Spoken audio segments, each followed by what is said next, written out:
Hi, I'm Asher. I've always been the responsible one in the family, the guy who follows the rules and keeps his head down. My wife Emma says that's why we balance each other out so well. She's the spontaneous one who brings adventure into our lives. Together, we've built something beautiful, especially with our daughter Lily, who just turned 8 last month. Daddy, can we please bring my new art set to Grandma's? I want to show her the pictures I made, Lily asked, her eyes wide with excitement as we packed up for my mother's birthday gathering. Of course, sweetheart. Martha would love that. Just make sure you don't leave any markers on her white couch like last time, I laughed, ruffling her curly hair. Emma walked in from the kitchen, car keys jingling in her hand. Got the present wrapped? Your mom will flip if we're late again. All set, though I'm not looking forward to whatever stunt Madison pulls this time. My younger sister Madison has always been difficult. When we were kids, she'd put salt in my coffee and call it a prank. As adults, her jokes got worse. Last Christmas, she swapped Emma's allergy medication with breath mints. Emma ended up in urgent care with hives covering her arms and neck. It was just a joke, Madison had said, while my parents nodded along. She doesn't mean anything by it, Dad always says. You know how playful she is, Mom always adds. We arrived at my parents' suburban home right on time. Ryan, my college buddy, who'd somehow remained friends with the whole family, was already there helping my father with the grill. The man of the hour and the lovely ladies, Ryan called out, giving me a bear hug. The afternoon went smoothly at first. Lily showed off her artwork to anyone who would look. Martha opened her presents. Gerald, my dad, told the same college stories he always tells. Then it happened. Lily was walking down the stairs from the bathroom when Madison came up behind her. Boo! Gravity check! With a quick push of her foot, Madison sent my daughter tumbling down the remaining steps. I heard the scream before I saw what happened. By the time I reached the bottom of the stairs, Lily was crying, holding her wrist, a small trickle of blood coming from where her head had hit the banister. Madison was laughing. Relax, it was just a joke, she's fine. Emma rushed over, her nurse instincts kicking in immediately. What happened? Martha demanded, coming in from the kitchen. That carpet on the stairs is too loose, Gerald said, shaking his head. I've been meaning to tack it down. It wasn't the carpet, I said, my voice shaking. Madison kicked her down the stairs. Don't be dramatic, Asher, Mom sighed. Madison was just playing. Emma looked up from examining Lily. We need to get her to urgent care now. I carried my whimpering daughter to the car with Emma right behind me. As we pulled out of the driveway, I could see my parents already returning to the party, like nothing had happened. The urgent care doctor examined Lily carefully, her gentle hands moving from my daughter's head to her wrist. Your daughter has a grade 1 sprain and a mild concussion. She'll need to rest, avoid screens, and wear this brace for at least a week. I'm concerned about how this happened. Emma gripped my hand tightly. Her aunt kicked her down the stairs as a joke. The doctor's expression hardened. I'm required to document this. Child services may follow up. My phone buzzed with text from Martha. You're overreacting. Come back and finish the party. Lily looked up at me with teary eyes. Why did Aunt Madison push me, Daddy? Did I do something wrong? No, sweetheart, you did absolutely nothing wrong. We drove back to my parents' house, not to rejoin the party, but to get answers. Ryan was waiting on the porch. How's the little trooper? Sprained wrist and concussion. Where are my parents? Inside, acting like nothing happened. Dude, I saw the whole thing. Madison straight up kicked her. It wasn't an accident. The living room fell silent when we walked in. Lily stayed in the car with Emma. Well, the drama king returns, Madison smirked from the couch. Sprained wrist, concussion, from stairs that you kicked her down. Gerald waved his hand dismissively. Kids get hurt all the time. When you were 10, you broke your arm falling out of a tree. I wasn't pushed out of that tree by my aunt? Martha sighed dramatically. Asher, you've always been so sensitive. Madison was just playing around. Playing around? She physically assaulted my child. Ryan stepped forward. I saw it happen. It wasn't an accident or the carpet. Madison kicked Lily while saying gravity check. Madison rolled her eyes. Snitch! Something in me snapped. Has she done this before? Hurt people and called it a joke? The room's uncomfortable silence told me everything. Ryan looked at the floor. Remember Jake from your parents' anniversary party? Madison accidentally tripped him down the deck stairs.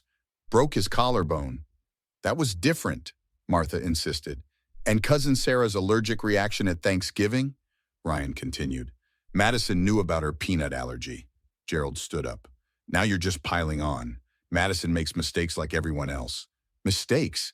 She could have killed my daughter today. Madison laughed. God, when did you become such a buzzkill? I pulled out my phone and called my friend Marcus, who happened to be a lawyer. Hey, I need legal advice about filing assault charges. Gerald's face turned red. You would sue your own sister? Over a little accident? It wasn't an accident, and yes, I would. Martha rushed to Madison's side. You're tearing this family apart over nothing. My phone buzzed with a text from Emma. Found something on Facebook. Multiple posts from Madison bragging about her pranks. Screenshots saved. I looked at my parents, these people who raised me but couldn't see the danger right in front of them. We're done here. Don't call us, don't visit us, don't send birthday cards. Until you can acknowledge what Madison did and stop enabling her, you are not a part of our lives. Martha gasped. You can't be serious. Dead serious. And Madison, stay away from my family or the next conversation we have will be through the courts. I walked out, ignoring their calls to come back, determined to protect my family from people who thought hurting a child was just a joke. Back home, Emma carefully photographed Lily's injuries while I called Marcus. We need to document everything, Emma said, gently turning Lily's wrist to capture the swelling. The medical reports, photos, everything. Does it have to be so bright, Mommy? Lily winced as the camera flash went off. Just a few more, sweetheart. We need to make sure Aunt Madison can't hurt you or any other kids again. Marcus arrived an hour later, briefcase in hand. He reviewed the photos and medical reports while Ryan sat at our kitchen table giving his statement. I was standing right there, man. Madison said, gravity check, and kicked Lily's back. It wasn't a nudge or a tap, it was a full-on kick. Ryan ran his hands through his hair. I've seen her pull stuff before, but nothing this bad. Has she ever done anything like this at work? Any complaints or incidents? Marcus asked. Ryan paused. Actually, yeah. She got suspended from her marketing job last year.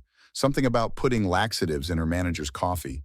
She played it off as a joke, but I heard she almost got fired. That tracks, Emma said, showing us her phone.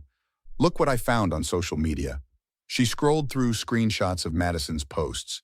Randy from accounting wasn't ready for his chair to collapse today, #prank queen, and left a nice little surprise in Karen's desk drawer. Spider prank, successful, #scared her good.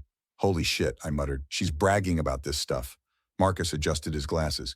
This establishes a pattern of behavior. I've spoken with a detective friend.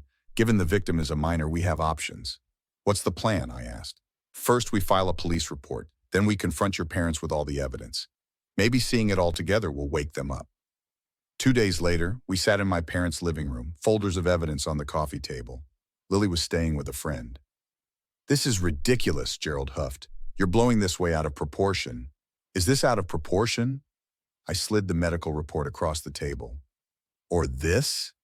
I added the photos of Lily's bruises and sprained wrist. Kids get hurt, Martha insisted. When Madison was 7, this isn't about Madison's childhood. This is about her kicking my daughter down the stairs and you both pretending it didn't happen. Marcus cleared his throat. My client has filed a police report. Madison could be facing assault charges. You've always been jealous of your sister, Martha snapped. She's more outgoing, more fun. More fun? Is this fun? I showed them the screenshots of Madison's workplace pranks. Those are just jokes, Gerald insisted. I noticed the small black dome in the corner of the ceiling. You installed security cameras last year, didn't you, Dad? Gerald's face paled. Those are just for the exterior. No, Martha corrected. Remember, we added indoor ones after the break-in next door. I turned to Marcus. Can we legally request that footage? With a subpoena, absolutely. Gerald shifted uncomfortably. Now hold on. If the cameras caught what happened, would that change your mind about Madison? I demanded. There's no need to look at footage. We believe you that she pushed Lily, Martha admitted, but it wasn't malicious. Let's see the footage then. After some arguing, Gerald reluctantly pulled up the security app on his tablet. We watched in silence as the video clearly showed Madison deliberately kicking Lily down the stairs, then laughing as my daughter tumbled and hit her head. Oh my God, Martha whispered, finally seeing the truth. I'm sending this to Detective Reynolds right now, Marcus said, forwarding the video. Gerald put his head in his hands. What have we been enabling all these years? I stood up, gathering our evidence. That's what I've been trying to tell you. This ends now. 3 days after getting the security footage, Detective Reynolds called to confirm they were pressing charges against Madison. The DA's office is taking this seriously. The video evidence is irrefutable. Assault on a minor carries significant penalties. I hung up and turned to Emma, who was helping Lily with her homework. They're moving forward with charges.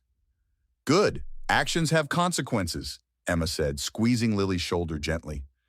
My phone rang constantly with calls from my parents. I finally answered on the 5th try. You need to drop the charges. Madison could go to jail. That's not my problem, Dad. She should have thought about that before kicking an 8-year-old down a flight of stairs. She's your sister. Blood is thicker than water. And Lily is my daughter. Her safety comes first. News travels fast in a small town. Within days, the incident became public knowledge. Madison's boss called me, requesting a meeting. I've suspected issues with Madison for months.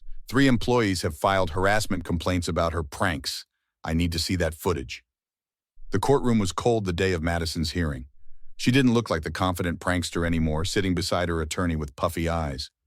The defendant is charged with assault on a minor, the judge announced. Madison pled guilty to a lesser charge, receiving 2 years probation, mandatory anger management classes, and community service. The judge issued a restraining order, keeping her away from Lily. Outside the courthouse, Martha and Gerald approached us. Can we please talk? We've been doing a lot of thinking. Not now, maybe not ever. We were wrong, Martha admitted, her voice breaking. We enabled her behavior for years. We're seeing a family therapist to understand why. That's a start, but it doesn't change what happened. 6 months passed. Lily's wrist healed completely. The nightmares about falling decreased. We moved across town to a new house with a big backyard. Ryan came over for our housewarming barbecue. You guys look good. Happy. We are, Emma said, watching Lily play with neighborhood kids. Did you hear about your parents? They've become advocates against bullying. They're speaking at schools about enabling harmful behavior. Good for them. They've got a lot to make up for. And Madison lost her job. The company had a zero-tolerance policy for workplace harassment. I shrugged. Can't say I'm surprised. Later that week, a letter arrived from Madison. I know I can never take back what I did. I've been working with my therapist to understand why I hurt people and called it humor. I'm truly sorry for the pain I caused Lily and your family. If you're ever willing to talk, I'd like to apologize in person. Emma found me staring at the letter. You okay? Yeah. Just thinking about how sometimes the best apology is changed behavior over time. Are you going to respond? I folded the letter and put it in the drawer. No. Some bridges can't be rebuilt. The doorbell rang. Lily ran to answer it. Daddy, it's Aunt Madison. I walked to the door, blocking the entrance. Madison stood on our porch, looking uncomfortable. Did you forget about the restraining order? I just wanted to apologize face to face. Tell Lily I'm sorry. You had years to be a decent human being.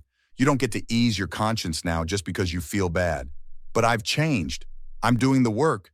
Good for you. Do it for yourself, not for my forgiveness. We're done here.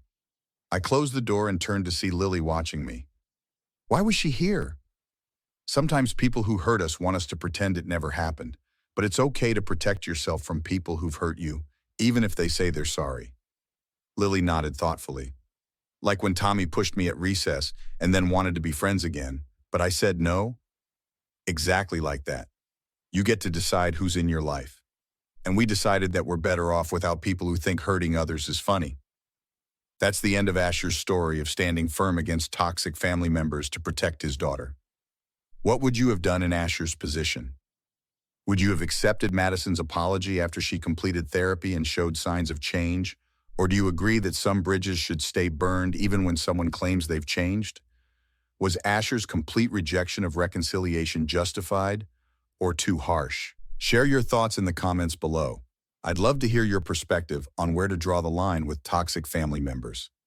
If you enjoyed this story about setting boundaries and standing up for your family, please hit that like button and subscribe for more content like this. Your support helps this channel grow, and I appreciate each and every one of you who takes the time to engage with these difficult but important topics.